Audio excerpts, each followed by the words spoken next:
pagbibigay handog. Praise God. Ang sabi nga po sa 2 Corinthians chapter 9, verse 6, ang sabi po ay, but this I say, he which soweth sparingly shall reap also sparingly. And he which soweth bountifully shall reap also bountifully. Tapos sabi niya, ang naghahasik ng bahagya ay pag-aari ng bahagya.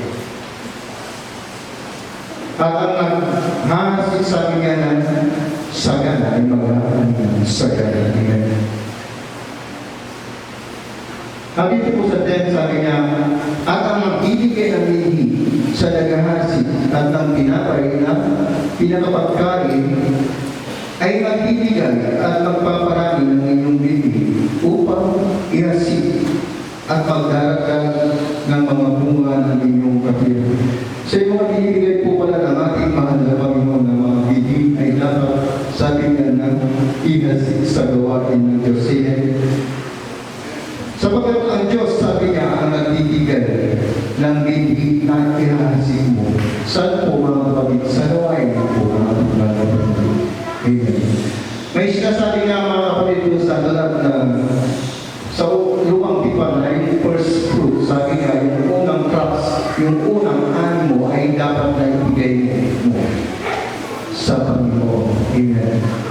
Ano po ang pangako ng Diyos? Ang sabi niya,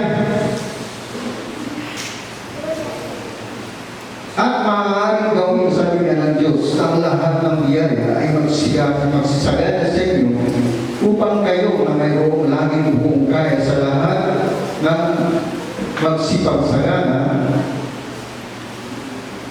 sa bawat mabuting gawa. Amen.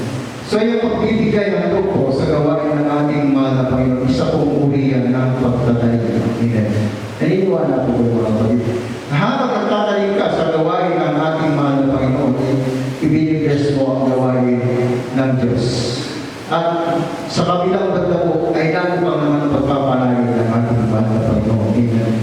Sabagat hindi nawawala ang kabuluhan ang bawat ibinibigay mo sa gawain ng ating ng Diyos. Agree po kayo mga kapatid? Amen. Tayo po ay tumayo at tayo po ay manalangin sa oras na ito.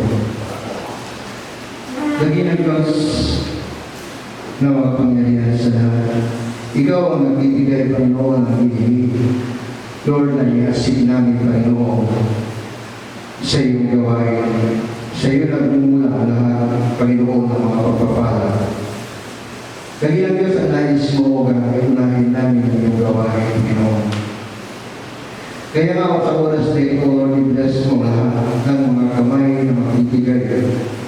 Maging, Panginoon, ang mga na nais magbigay, subalit walang magbigay, Panginoon. Lagi ng Diyos, ikaw ang magpala, ikaw ang tumugon sa bawat pangangailangan ng bawat isa, Lord. Lagi ng Diyos, nalalaman mo, Panginoon, ang bawat pangangailangan ng iyong mga anak. Turuan mo, Panginoon, God, na magbigay ayon, Panginoon, God. Lord, sa pasya ng bawat puso, Panginoon, God. Hindi na pipilitan, Panginoon, God.